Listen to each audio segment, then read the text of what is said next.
Une rencontre discussion avec les réalisatrices qui sont présentes.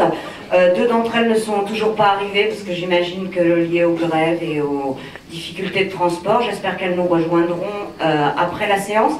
Une petite information pour vous signaler que ce soir pour la séance porno lesbien, c'est au Beverley.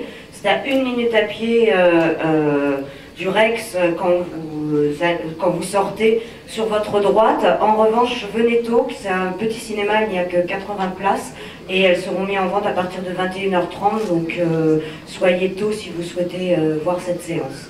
Bonne projection et on retrouve tout à l'heure les réalisatrices. Les réalisatrices n'ont pas pu venir à cause des grèves et Luz Diaz devait venir et malheureusement elle n'a pas pu venir de Belgique à cause des trains qui n'existent pas. Donc, Anne Crémieux, Caroline Tournier, Nathalie Aziza et... Non.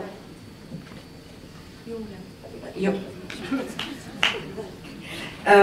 Juste, je vais vous poser à toutes les 4 la même question. Comment est née l'idée de vos films et comment vous avez réussi à les financer, puisqu'on sait qu'à l'heure actuelle, quand même, le court-métrage, c'est assez difficile à financer, et d'autant plus maintenant sur des sujets lesbiens ou des sujets homo.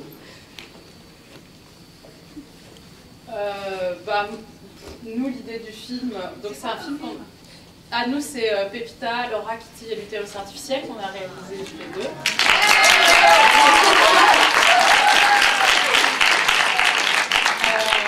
C'est un film qu'on a écrit à 3 avec Catherine O. Je pense qu'on s'est bien amusé à l'écrire, on a pris beaucoup de plaisir à l'écrire, on a pris aussi beaucoup de plaisir à le filmer, à le tourner avec les actrices. Donc Émilie Alibert, Céline Broussard, Camille Solal, Anne-Laure Morin et Florence Cardo. Donc elles sont toutes les 5 là. Vous voulez nous rejoindre? Venez, on va faire. En fait, c'est la première projection publique qu'on fait, donc on était super intimidés et puis on est contente que vous ayez bien rigolé parce que c'était le but.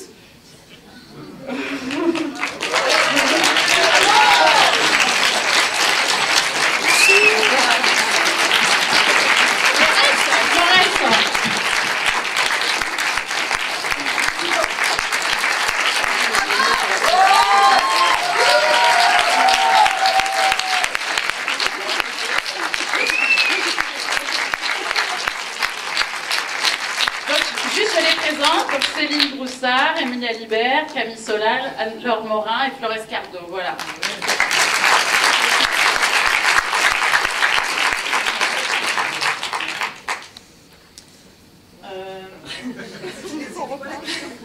Oui, donc déjà, je vais répondre juste au financement, qui est une question importante. En fait, on n'y croyait pas trop à avoir un financement pour ce genre de projet.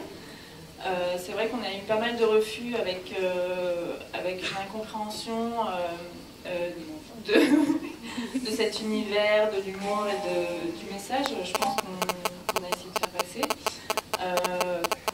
C'est sûr qu'un univers comme ça où les lesbiennes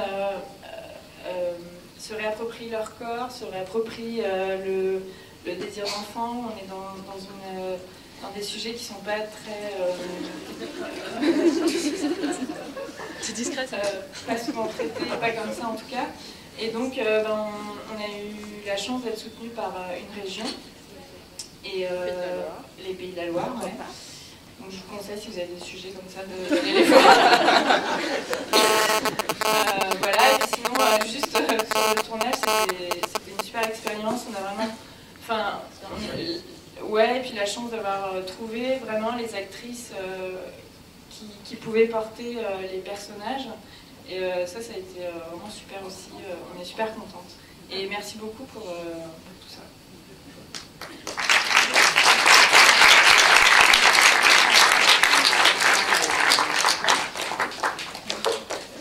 Bon, alors moi, mon film, je l'ai financé... C'était pas très compliqué en fait. C'était un accident aussi vite arrivé. Donc, en fait, moi j'ai un salaire qui tombe tous les mois, parce que je suis prof à l'université de Nanterre. Enfin, en ce moment je fais rien du tout parce qu'on est bloqué et qu'il n'y a pas de RER. Et donc à l'université de Nanterre, il y a un Austin avec l'université d'Austin. Il y a un échange avec l'université d'Austin. Et donc j'ai demandé à y aller. J'ai été payée 2 fois cette année-là, une fois à Paris, une fois à Austin. Donc quand ils m'ont payé, quand je suis arrivée à Austin, j'ai acheté une caméra. Ils m'ont donné un bureau avec un ordinateur, et puis aussi un ordinateur portable au cas où j'ai besoin de mon ordinateur ailleurs. Donc avec tout ça, j'avais tout ce qu'il me fallait pour faire un film. J'ai dépensé $10 de cassettes vidéo. J'ai demandé à tous les gens autour de moi de jouer dans le film. Et par exemple, la drag queen, c'est ma collègue du bureau d'à côté. Et le personnage principal, c'est sa copine. Et puis ensuite, toutes les autres personnes dans le film, c'est les amis de Gretchen, qui a fait la musique parce qu'elle est chanteuse, compositrice dans la vraie vie. Donc voilà. Et puis, il y a quelques semaines, il y a 3 semaines, je crois, ils étaient tous à Austin, sauf moi, à présenter au Festival Gay et Lesbien d'Austin. Donc là, aujourd'hui, je suis toute seule. Et puis effectivement, je me dis que peut-être un jour il faudrait que j'aille voir les régions et la ProCirep et tout, et puis faire un vrai film avec de l'argent.